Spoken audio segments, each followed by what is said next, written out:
سلام، روز بخیر. براتون دستبند استخونی شارژ کردیم توی سایزهای مختلف. کار 4 لاین، یه کار جذاب نقره، ترکیبی از آینه‌ای و تراش. ببینید این قفل کاره که کلیپسیه، راحت باز و بسته میشه و راحت فیکس میشه که از دستتون یه وقت نیافته. پشت کار، داخل کار توری کار شده و عیار نقره هم که میبینید حک شده.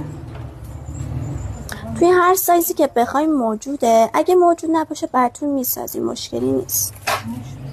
کار 2 لاینش هم براتون شارژ کردیم، یه کار ظریف و جذاب.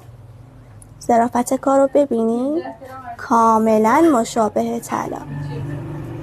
از مدل مورد نظرت عکس بگیر، سایزتو بگو، بفرست دایرکت تا قیمت.